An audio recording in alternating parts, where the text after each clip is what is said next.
Welcome, everyone. My name is Christine Van Kampen, and I am CHG Healthcare's Vice President of Diversity, Equity, and Inclusion.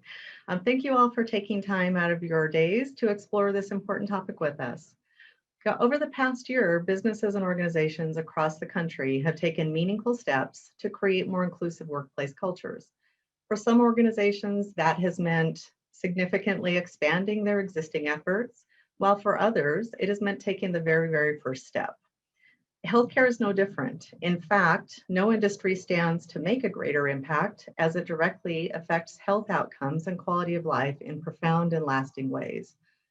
By understanding and addressing the diverse needs of employees and providers and patients, healthcare organizations have an opportunity to improve the lives of their people while also improving patient care and outcomes. To help us explore this important topic further, we've convened an amazing panel of experts in the healthcare field who are leading DEI efforts within their work, their organizations, and in their communities. Let's meet them now. So first we have Dr. Nathan Ziegler.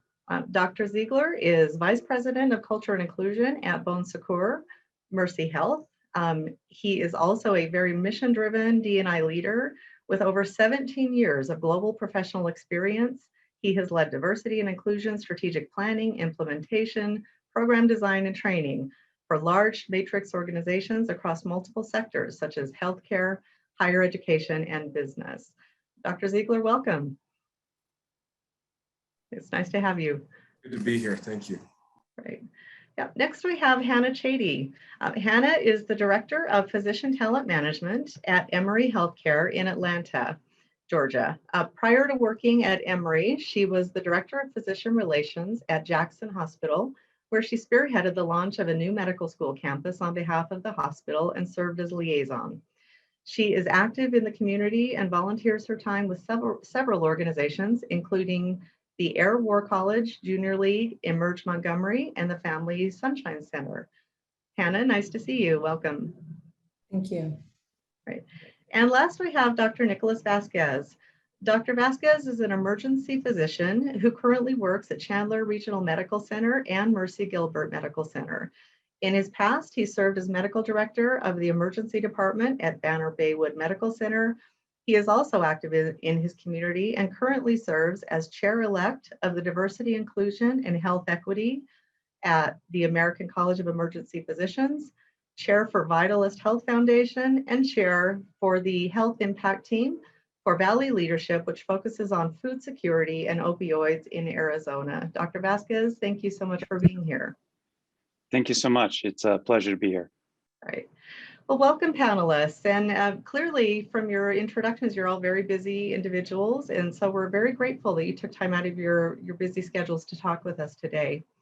And I'd really like to start just by opening up to all of our panelists. There's been so much more focus on diversity, equity, and inclusion over the past year than I've ever seen in my career, which is great. And in fact, many roles like ours didn't exist prior to 2020. I would love to understand what motivated your organization to focus on DEI and where are you in your journey? Who would like to start? Hi, I can take a stab at that one first. I think for our company, for my organization, diversity and inclusion has been core to who we are since the founding of the system. The foundresses were providing care to the both parties in the French Revolution. So sort of thinking about that core element of our mission and why we're here today. But doubling down on what does diversity and inclusion mean as a strategy, as a priority, and how does it impact our healthcare? How does it impact our business and our associate relations? We've really been on that journey for about 4 years of building a strong, solid foundation of having councils for diversity and inclusion, top level KPIs, training, having leadership buy-in. And so it's core to who we are, but really has matured over the last 4 years to be something that we can stand on during trying times like the last year and a half to really make meaningful impact. Oh, that's great, Nathan. Thank you. So you're one of those companies that had been at the work for a while, but just kind of dialed it up a little bit. That's great. That's correct. Anyone else want to jump in, Hannah or Dr. Vasquez? Sure, I'll chime in as well. So a couple of the organizations that I've been at were not as advanced as where I'm at currently, Emory Healthcare.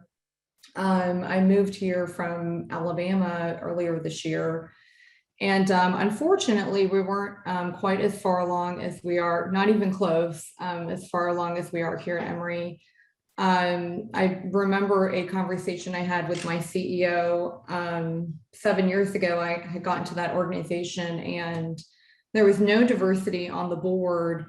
In fact, I stayed late one evening and spoke to him about how the board didn't represent the employees or the patients that we served. And I think, there was no real conversation after that. And it was incredible how the next year he took the steps to make some real changes. And all of a sudden the board started getting more diverse. And I say all of that to say that it's one thing to care, which I did care, but in order to see change, action is certainly required.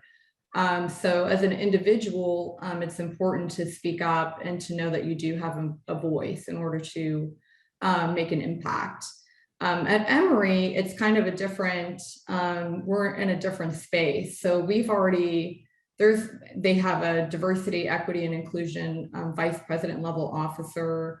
They're light years ahead of where they were in Alabama. So that's refreshing. And recently at one of our leadership meetings, we started having conversations around, each month we're going to start having discussions about on a personal level, where we are as leaders and our backgrounds and where we come from in order to have a better understanding of each other and to remove some of the implicit bias that might be there. So it's just interesting to see the different places and spaces where you can be in an organization and how, you can move forward. So you may be so far back, but as long as you're speaking up and making some change, you can make an impact as an individual or at a higher level in an organization. So it's refreshing. Oh, that's great. Thank you, Hannah. And it does show, your organization may already be down that road, like Nathan's or where you are now, or it may take individuals speaking up and saying, hey, I think we need to start our journey. So really good example. Dr. Vasquez, anything you would add? What's motivated your organizations to focus on DEI?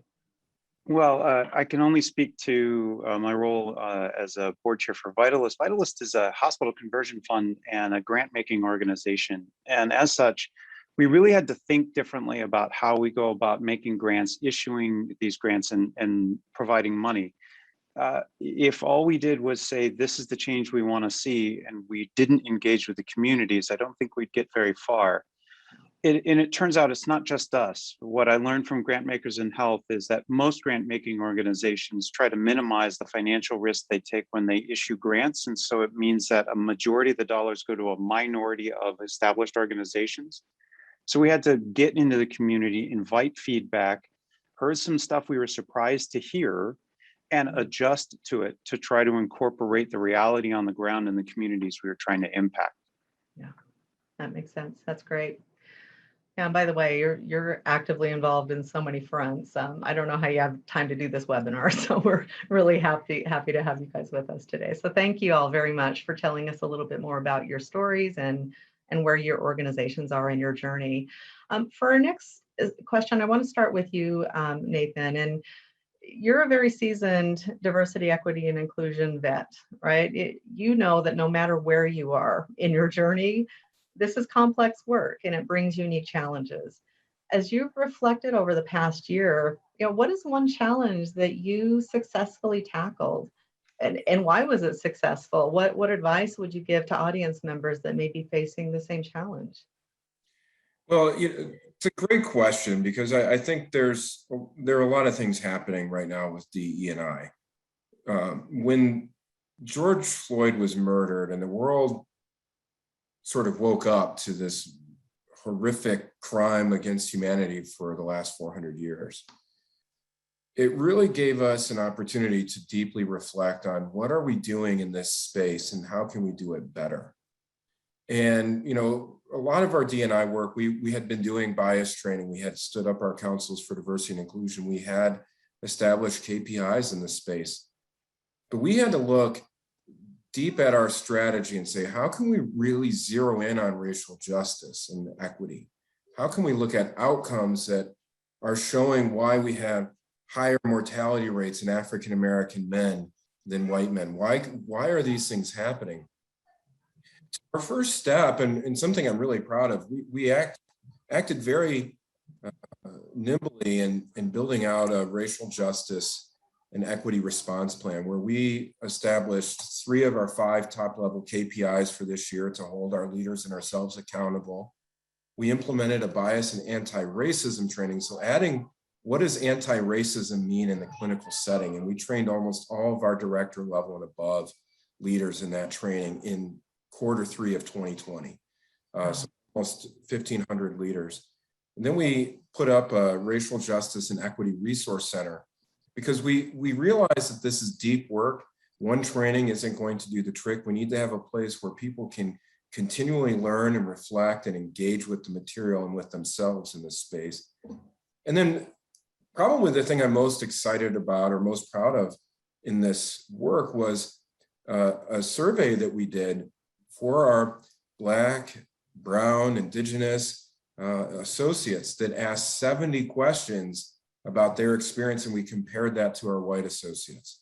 And that was really meaningful data, because we were really able to pull apart things that were happening at the front line, things that are happening in leadership, that we could be more proactive and intentional. So it gave us really deep insights, more than just a typical culture survey. And so that has really informed our strategy for 2021 and going forward. So we're really taking a much more intentional look at what are those experiences and how can we continue to deliver results that achieve equitable outcomes. And so that, I think that's been core to how we've grown from our 4 years ago, when we were really laying this foundation.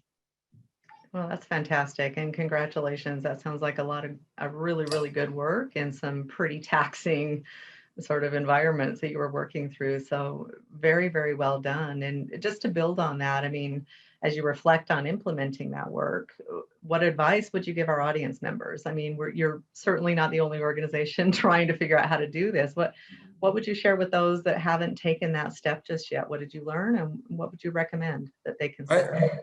I think, we were fortunate. We had already built a foundation to build this work off of. And that foundation, it's kind of like, are you going to stand up a kite or a tent, or are you going to lay a foundation for your building? And we had started that foundation. And so that we have to look at this as a long-term game. We have to start with the foundation of leadership buy-in, of getting people ready to start doing that deeper work. Jumping right into this, you can make some early progress, but then something can come in and sort of break it all down. So that foundation that we laid in those first 3 or 4 years was critical for us to build on that. Yeah. So viewing this as a 5-year plan with implementable things in the first 1 or 2 years that will lead to sustainable change over time, I think is how we really have to look at the work. That's such a critical point. And I think for organizations like yours, and I would say CHG as well, we've been on a journey. We needed to really dial some things up and reassess kind of our prioritization, and try some new tools and new techniques. But yeah, this need to move fast against a long-standing 4-century-long issue, it's going to take some time. So being realistic around what can we do today, the low-hanging fruit to move the needle, while we're building out a realistic long-term strategy, because it will take a long time for us to work through some of this stuff. Really great examples. Panelists, anything you'd like to jump in on? Any successes you've had over the last year that you would like to share? Sure. I think I spoke to a few of them, but before I left Alabama, because this job is rather recent. I moved here during COVID earlier this year, but in Alabama for sure, was able to really diversify the medical staff there. I oversaw the recruitment of the physician providers there, and there was certainly a lack of diversity when I first started at the last position where I was at. And when I left there, we had completely diversified the hospitalist group there, which was kind of funny. They didn't have any female hospitalists there, and almost half of the hospitalist group was female by the time I left. Wow. And just the medical staff altogether, I recruited half of the medical staff in that area, and I'm very proud of it. The medical staff is a very representative medical staff now, and I think it's huge. And it was because we were able to get on board community members were able to help us recruit physicians and their spouses. We really got everyone involved with our recruitment efforts. So it took more than just like a couple of people at the hospital helping us recruit. It took the entire community. Yeah. So we really developed a very robust recruitment program there. And I led that effort, and I'm pretty proud of what we put together. So it's just kind of getting people over the fear of whatever kind of fear that they had, and getting them a little bit more comfortable with and understanding that as you diversify your medical staff, even though it might be scary at first for some who are just used to seeing the same faces, because that's who they've known and what they've been most comfortable with, it has decreased. It's decreased burnout for them because they've had so many more physicians to refer to, and it's just increased their physician satisfaction.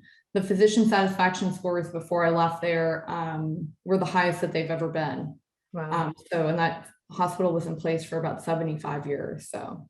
Oh, that's fantastic. Well, you should be Yeah. proud of that work. I mean, that's fantastic. And, diversifying your workforce and increasing the diversity of your new hires and retaining your diverse staff is a key priority for everyone. So you shared some good practices there on how you can do that. And that's fantastic.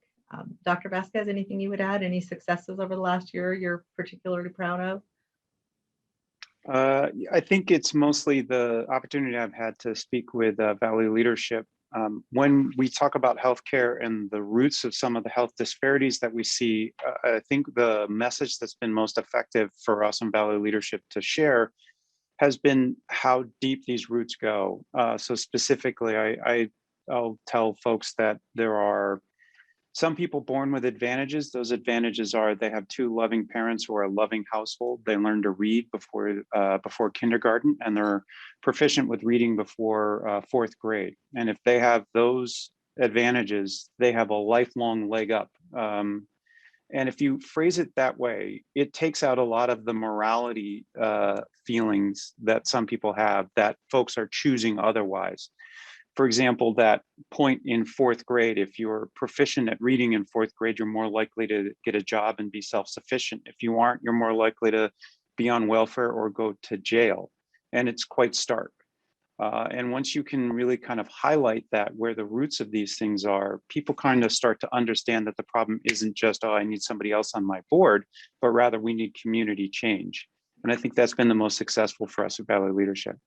Oh, that's fantastic. Yeah, the language is so critical with this work. So I think when you find the right language that helps you tell the story, that's very, very important. So, well, you've each had some really great successes over the last year, and I know it's been a challenge for all of us, but I'm encouraged as a fellow DEI professional by your successes, and I'm excited to hear a little bit more as we move into the conversation.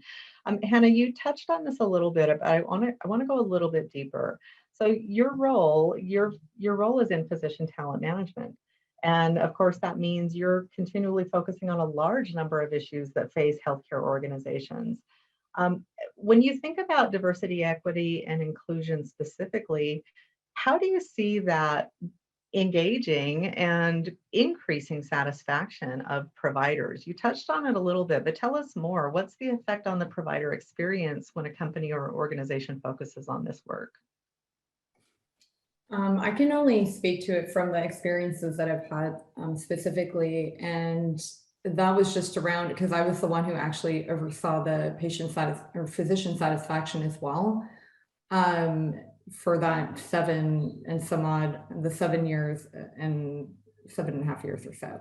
And I saw the scores go from, not so good to right before, I left within those like 4 years, 3 years before, and the last 3 to 4 years, they actually increased significantly. And a lot of the actual comments that the physicians were writing about in the notation section was how happy they were with the diversity of the medical staff and who they had to refer to. So it was actually their words. They were saying how great it was that they were seeing all these different people come to work with them. They came from incredible training programs. They didn't think they'd be able to work with people of that caliber. And it just brings like a great, I mean, I hate to overuse the word diverse, but it just brings this talent pool that you wouldn't get if you were just like, I'm only going to pull from the specific set of people because this is who I only want to focus on these people. So when you broaden it up and you want to make sure that you're pulling from everybody, I mean, you get to work with people from all over the place, and it brings culture to the community that you wouldn't maybe have not had before. The culture aspect is huge as well. So it's very enriching. Fantastic. Thank you so much. Nathan, I'd love to hear from you as well. What have you seen in your organization as you focused on DEI in terms of improved experiences? Yeah, I think it's all about how do we tie diversity and inclusion to each of our strategic priority areas. So, it's how are we recruiting and retaining and developing people of underrepresented backgrounds? How are we building a culture of inclusion that supports equitable outcomes? So for us, what we've been very intentional in doing is, all of our talent acquisition staff has gone through bias training, and we've implemented an equity lens in the talent process to ensure that, we're removing our bias at each stage of that recruitment cycle, that we're not being biased about a person's name, a person's perceived age, location, perceived gender, race, what have you, that we're looking at qualifications. But also, what are we saying to our physicians, to our talent that we're recruiting about our D&I strategy? We have to think of physicians as a very savvy, candidate that is looking at organizations for what they offer as well. And so if we're looking to, diversify our physicians and to ensure representation, we have to say, how are we standing on inclusive principles? How are we showing our commitment, and how are we backing that up through action? So for us, we also have, employee resource groups. We engage our physicians and our councils for diversity and inclusion. We just rolled out bias and anti-racism training for physicians. It's broken into 3 parts and has assigned to it CME credits, so that, we're reinforcing the priority of providing equitable care, unbiased care to all patients. And so it has to be really integrated into each of these different, aspects of our system and our strategic priorities. Absolutely. And how have you seen that those efforts affect your outcomes, the outcomes of your organization and the work that you do? Well, specifically, we saw our representation change by 3% year over year from 2019 to 2020, just through a couple of those very direct tactical implementations, such as the bias training and the equity lens. We'll see how these efforts are impacting diversity for this year. We're still, the verdict is still on that, if these efforts are really going to create change that we're expecting to see. But we are measuring our KPI this year for executive leaders and above. And so that's also a top level organizational priority to say, how are we building that? And so far we're exceeding expectations. So we'll see at the end of the year what those numbers look like. But I think it's working. And I believe that if we continue on that path over time, we'll see growth, exponential growth, double down each year. Excellent. Yeah, that's the challenge too. Some of this work does take quite a while to show the results. So you have to keep at it. And we're going to talk a little bit further in the webinar about measurements and how do you measure success. So I'm anxious to continue that with you. Dr. Vasquez, I mean, you are an emergency room physician and you work in the healthcare delivery system. What positive impacts or how have you seen culture change as it relates to DEI efforts and positive impacts of that work? Well, change at this level is slow and it's hard, but I think it's vital. One of the things that has stuck out for me over the last year is how, when you have a more diverse group of providers and or nurses, patient trust increases. It's a strange thing, but patients are more likely to comply with my instructions or to finish out the course of antibiotics or even understand the instructions that I gave them if I have some cultural competency for them. So it's as if the quality of my care depends upon my ability to establish rapport and trust with them. And if I can't speak to their cultural reality, or if I can't speak to where they're at, then they're not hearing me. And it's not really their responsibility, it's more mine to make sure that my patients understand me. So across healthcare at all, there is an imperative that we need to change the voices that are the providers. You need to find a way to either increase the cultural competency of your frontline providers or to increase the diversity of your frontline providers so they have better insight into what's going on. Yeah, that's such an important point. I mean, trust, really, at the end of the day, trust is what fuels all of this work. Any cultural development effort, any workplace evolutionary change, diversity, equity, inclusion is built on trust. And so that's such a critical point you bring into the conversation, and also cultural competence. So can you talk to us a little bit about how have you developed cultural competence as a physician, and how would you encourage others or practitioners in the audience that are trying to drive cultural competence within their providers?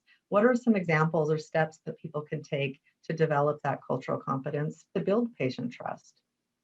I think the most important question that I've read or that I've found helpful came from a book written by Annie Duke. And the question basically is, what do you know that I don't? It assumes that there is something to learn about the person in front of you. It assumes that they know something or have some legitimacy or relevancy for your actual practice. So what do you know that I don't? What can you teach me that I don't already know? There's a power dynamic to being a physician. I know a lot, and I'm confident that I know a lot.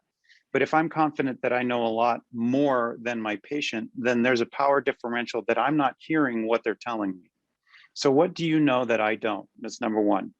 And then number two, I'm a loud, demonstrative male, which means sometimes I have to put that in check and realize other people's experience is very different than mine.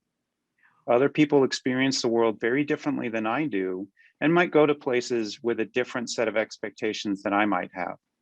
So I have to set aside my own experience for a second and turn my ears on and ask, what do you know that I don't?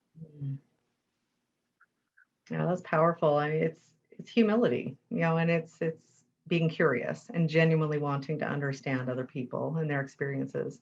Your patients are lucky to have you. I will say that's a great approach.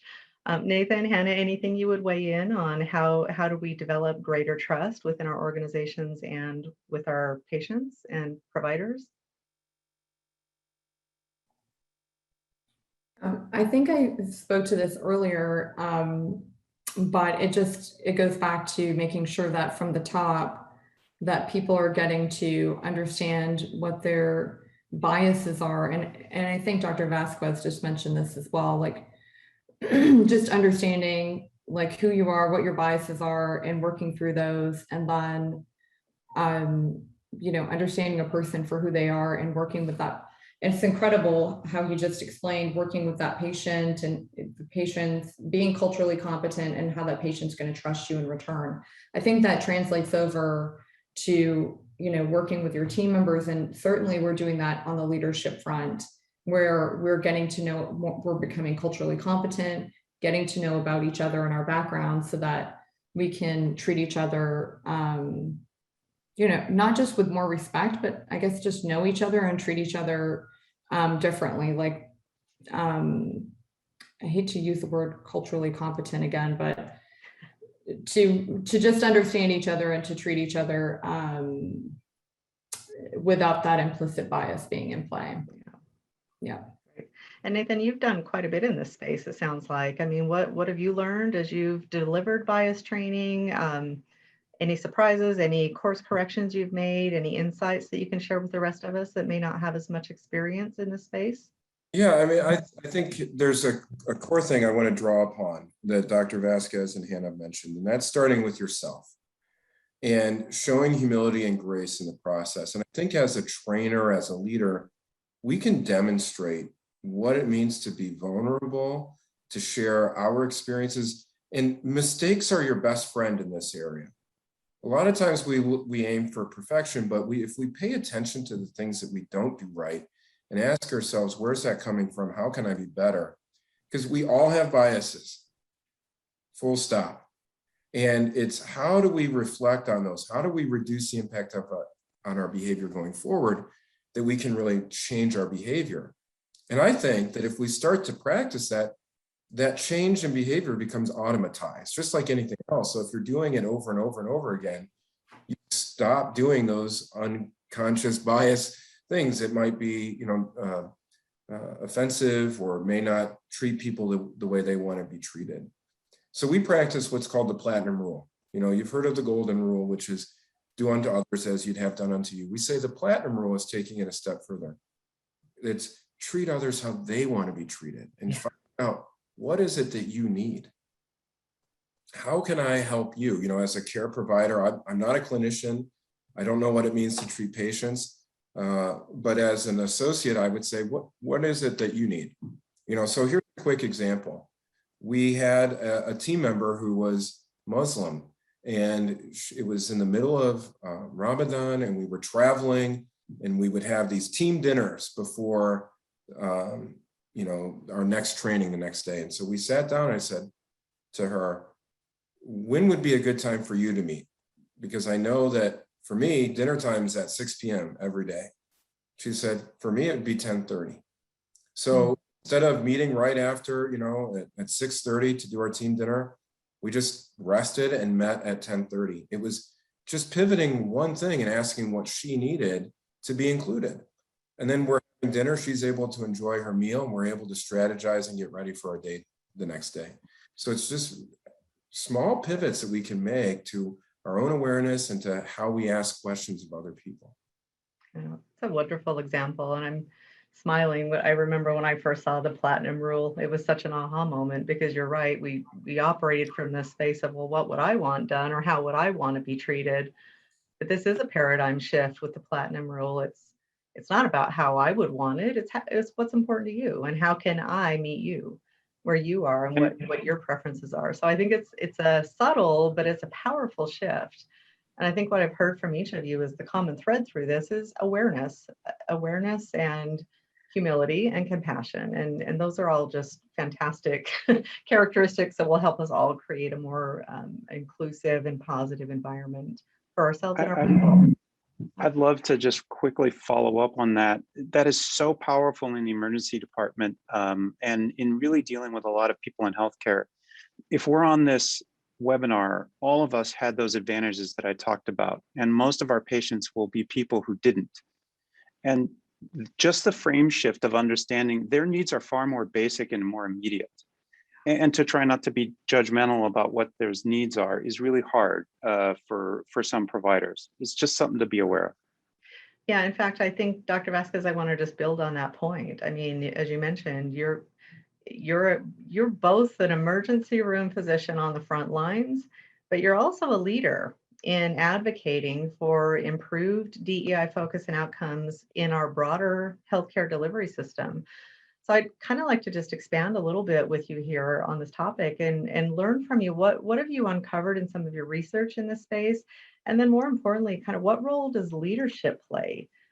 You're clearly a leader, both in the emergency room with your colleagues and within the system. What role do leaders play in actually driving long-term sustainable change in the system as complex and large as healthcare? What are your thoughts there? Well, my thought is it boils down to one phrase, which is psychological safety. A leader within an organization will demonstrate by their actions, by their attention, by their priorities, by what they promote, what the sort of safe place is to be for everyone who follows along. And if the DEI efforts or efforts to diversify are not acted out by the leader personally, then the organization is resistant to change. It feels culturally that it's unsafe to change the culture, and no one's willing to stick their neck out. That the number one thing I've learned about making wholesale change or making meaningful change in any organization is it must come from the top, and it must be demonstrated that it is safe to change the culture and that you won't get voted off the island. There's a great book that has less to do with diversity, but more to do with about creating that safe space that I've personally read and loved called Leadership is Language. I have no I have no ownership or no stake in that book. It's just I found it really helpful. Oh, that's fantastic. Thank you so much. Yeah. Nathan, Hannah, anything you guys would add? Yeah, I think it's important to bring what I try to do with every person that I'm working with, leaders that I'm bringing along in this journey, is to get everyone to see themselves in the work.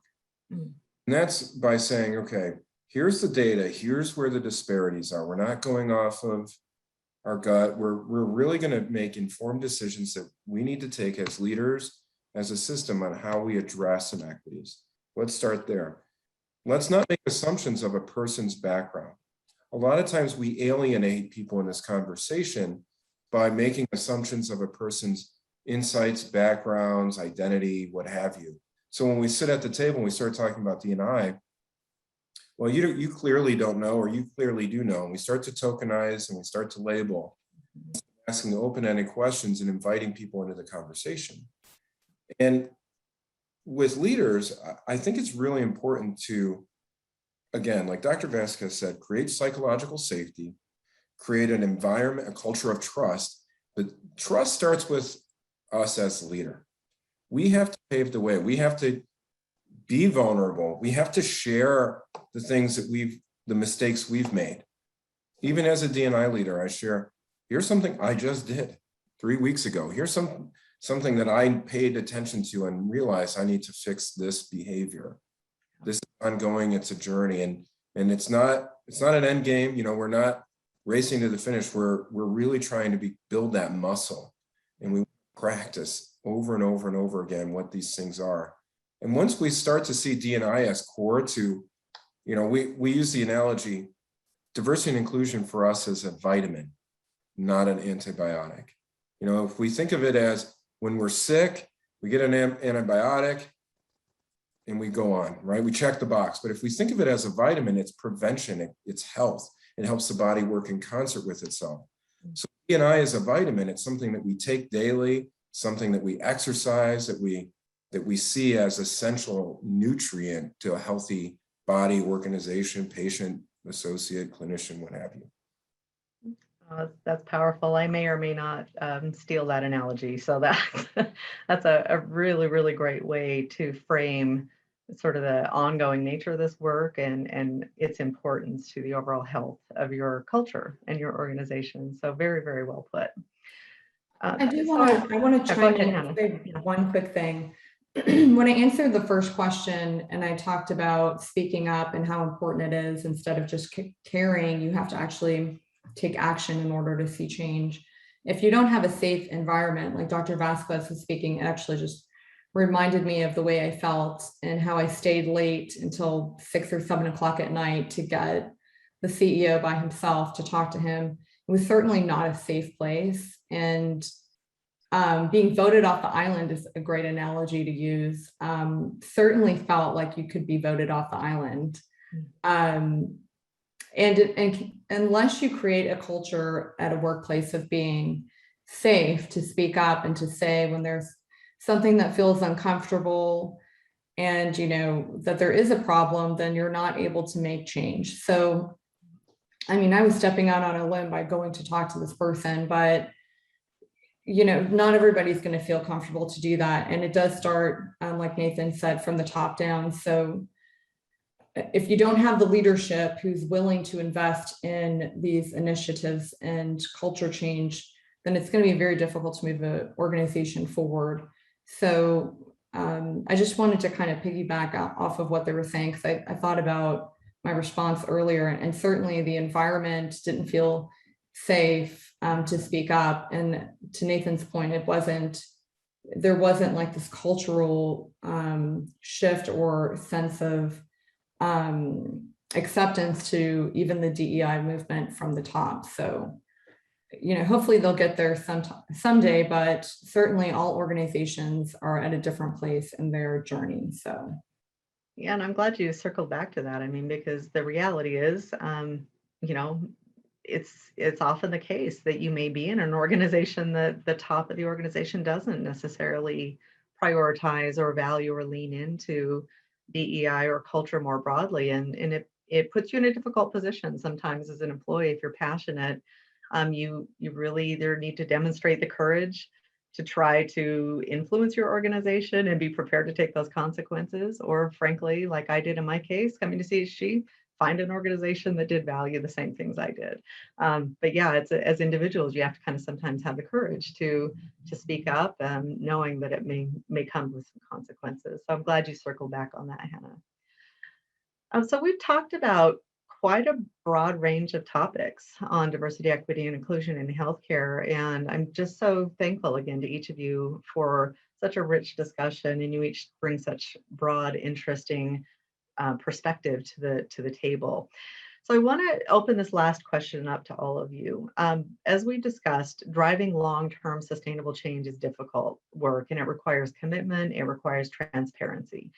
What are some of the indicators or KPIs that you're monitoring in your organization and that others in our audience ought to be monitoring to ensure that these improvements we drive in healthcare are sustainable and will deliver results into the future?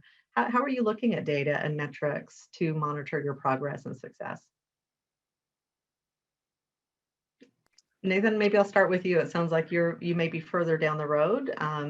Talk to us a little bit about, you mentioned some executive measurements, some KPIs you've been building out. What do those look like, and what challenges or successes have you seen there? Yeah, so, with the metric conversation, I think it's really important to look at how your organization is, prioritizing the work. And so we have sort of 4 sort of strategic priority areas, and we have D&I metrics assigned to each of those. So in clinical and operational excellence, we're looking at certain health equity outcomes. What is the infant mortality rate of Black and brown babies in our communities? What is the overall mortality rate of men of color, specifically African-American men, diabetes, heart disease? Those are some health outcomes that we're tracking and we're monitoring and looking at, what is the patient experience? What are the revisit rate? Sorry, I'm getting tongue-tied. I don't have that specific metric in front of me. But we also have other metrics that we're looking at. So in the HR space, we're looking at, and we have an established KPI in executive hires and above. We're also tied 24 of our HR metrics to diversity and inclusion outcomes. So pay equity, culture, manager behaviors, representation, engagement with benefits, education benefits, all of these different sort of HR metrics all have a diversity and inclusion overlay. So we're tracking and monitoring that. Each of our HR chiefs actually is responsible for diversity and inclusion outcomes that we track and monitor our performance. We also look at what's our investment in our communities. So we do that by looking at our supply chain efforts, by ensuring we're investing in the women and minority-owned businesses within our local communities, and we're investing in the infrastructure in our communities. So we're actually tracking those as top-level organizational KPIs as well. And so, we all know that we can do a lot of things on the clinical end, but if the economic environment, the educational environment isn't improving in marginalized and underserved communities, health outcomes are not going to increase at the rate that we need them to. The social determinants of health in the environment. So as a place-based system, how can we invest in those communities? So we have very specific metrics tied to that approach and that strategy. And then the final one that I think is really important that we're looking at is, what is our first-year turnover rate? I know for most healthcare systems right now, for most organizations in general, there's a high turnover rate in the first year.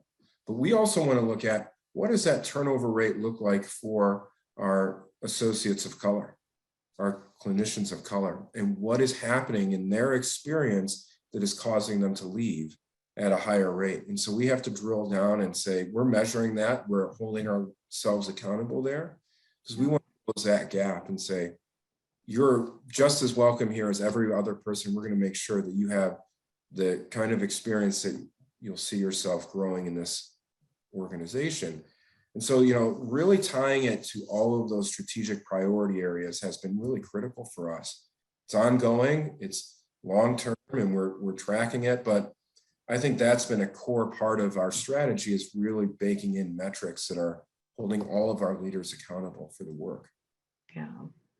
Well, again, well done. It's a very comprehensive approach. And again, you got to tackle the short-term and the long-term components. I think for us at CHG, we're using the construct of the art and science of DEI, because you have to do both in a balanced way. And of course, as we've discussed, the art of DEI is your bias training, your awareness, your discussions, your cultural competence and curiosity, your leadership development, and all of those elements. But if you only address the art of DEI without addressing the science, which is our systems and how we monitor our performance, and where do we have inherent bias potentially baked into our HR systems, you really do have to have an art and a science approach to the work, in my view, to build a sustainable long-term plan. And it sounds like you've done a great job with that. Dr. Vasquez, you are, as I mentioned in your introduction, you are the chair-elect of Diversity and Inclusion and Health Equity at the American College of Emergency Physicians. How are you thinking about success? What does success look like to you in this space? So I have a lot of strong feelings, and I'll try to really boil it down to something useful. Both Vitalist, me as an emergency physician, and also with DIHE, for ASAP, we do talk a lot about metrics, and Vitalist has, say, metrics like life expectancy by zip code that we follow. But I want to really get you to think about, I have issues with metrics. Mm-hmm. When you talk about equity, equity is really about, how do I share power? And if at the end of the day, an organization internally says, these are the metrics that I think are important, that's not sharing power. Mm-hmm. That's telling other people what the solution to their problems are. And what I would say for this panel, and for hopefully all efforts, it's more a process than an outcome. Mm-hmm. How is the process that you can take in which you ask for and invite in divergent opinions that are counter to what your culture tells itself, so that perhaps you can get a better understanding of what is actually happening? And I think that's the most important thing that I hope you take away from this. It isn't about setting a target or a goal and say, they're done. It's a process by which you incorporate outside opinion that is divergent from your own, and then make it part of your culture. Yeah. And I hope that's helpful. It is. I think it's another good reminder about balance, right? I've worked in organizations where all you did was monitor data and never really talk to anybody. And that's not going to lead you to good outcomes. And as I mentioned earlier, if you only talk to people and don't actually see, are we driving improvements in diverse representation? Are we seeing gains in satisfaction and inclusion with some of our underrepresented populations? But overusing and overleaning into data, I think is also a risk. So it's a balance that we have to strike with this work. So that's very helpful. Thank you. Hannah, anything you want to add in terms of measurement for success? Sure. Actually, I'll go back to something that was mentioned earlier about starting young. I think that it's very difficult just to look at the top of what we can see. It's kind of like an iceberg. we're looking at this candidate pool, but it starts so much further down and back. To become a physician, as the other two panelists know, since they're emergency room docs, it takes a really long time to become a physician and a lot of years of training. And it begins much sooner than that when you're in pre-K programs.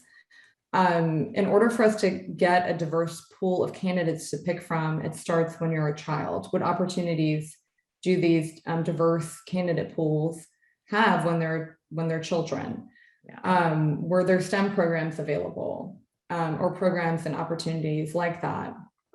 And then I think about, well, some of the DO schools that have popped up, we've made some headway there because the split with female male has become 50-50 almost in that arena. But then I look at the specialties and subspecialties, and I don't want to specifically name any of them out, but some of the surgical specialties really are not diverse as it pertains to gender or race. I mean, they look like just one, they're a homogeneous group. I'll say it, it's ortho. ENT, ortho, I mean, I could keep going. But it's sad. I would love to see, and it's going to take a really long, I don't know why I'm thinking of the Titanic and its iceberg, but it's going to take a really long time to turn this ship, and to move it, because it's not, and as Dr. Vasquez said earlier, it's not just like, what can we do today? I mean, for sure, we need to do things today. However, we need to take a look at, like, what are we going to see 30 years down the road? So we need to do a lot today, but we need to look at the children today, and who are we, what programs and opportunities are we offering to them, so that by the time they get to someone like me, I have a diverse pool to choose from. That's right. So I say all of that to say, we need to start not with like whoever's in the programs now and just looking at who do I have in my candidate pool today. Yeah. But I do, that's also another component. We are looking at the vendors and companies that we work with to ensure that their DEI mission statements, align with ours, and that the aggregate sites that they work with also provide us with a diverse candidate pool. So there's things that we can do today, and we're measuring those things, and we're looking at our data. Like, what did our candidate pool look like in the last couple of years? What does it look like today? And then we're doing succession planning. So we're thinking about what do we want it to look like for the future. However, I do think it's so important to focus on the children of today and how can we enrich them and provide them with opportunities so that by the time they get to a candidate pool that, is meaningful to us, it's diverse, and we can actually have some orthopedic docs that are more diverse to choose from, or ENTs, et cetera, et cetera. Well said. Thank you so much. Well, we've got a couple of audience questions, and I'm thinking we may need to do a part 2 on this. But I'm going to give it a shot and see if we can get to John's question. So we've been talking about diversifying our candidate pools. So John asks, how do you cast a net that does attract a larger pool of diversified candidates when the ultimate goal is to recruit and retain the best person, regardless of race, sex, or religion? How do you diversify your pool and still make sure you're bringing in the top talent? I think I'm paraphrasing correctly, John. It looks like Dr. Vasquez may have a response there. Yeah, this is very similar to the issue that we had with Vitalist as a grant-making organization. Part of our role as board members is a fiduciary to the money that we have. We have to reduce the amount of risk for the money that's going out. And so in that process, we end up excluding a lot of organizations that have yet to prove themselves because we think that they're not the best candidates. And that's how we double down on only a few organizations get funded. We had to change the way we start to evaluate the risk. We had to change the way we evaluate what is the benefit of this organization. And I would say it's going to be the same process for your candidates. What is it that you really want to change? Do you want to change your diversity? Okay, what candidates do you have? How can you bring those people in? And then how can you mentor and make them successful? How can you bring them along? For Vitalist, we have a separate arm called TAP-AZ, which is Technical Assistance Partnership, and we will involve organizations and teach them the technical assistance, the technical stuff of being a nonprofit and being effective. If you end up wanting to bring in more diverse candidates into your medical staff, into your employment, you can't just say then done. You have to bring in whatever candidates you've got and mentor them up in a way where it's a two-way exchange, where you learn from them what you need to do. And on the other hand, they learn from you what they need to do to be successful. But it does need to be a conversation with both sides listening.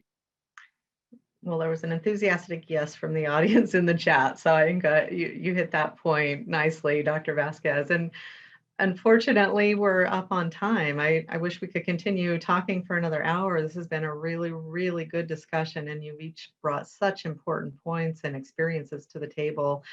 We do have a couple of more audience questions, and unfortunately, I don't think we're going to have time to get to those. So what we will do is we will ask our panelists if they would weigh in on the questions, and then we can get those responses back out to our audience members that joined today. But with that, we're up on the hour. And again, I'd like to thank our audience for joining today. I hope you found this to be valuable. I certainly have. And our panelists, cannot thank you enough for your expertise and your willingness to share what's working for you and how can we all work together to drive better outcomes for all of us in our communities. So thank you all so much. Good luck with your work, and hopefully we'll continue the conversation soon.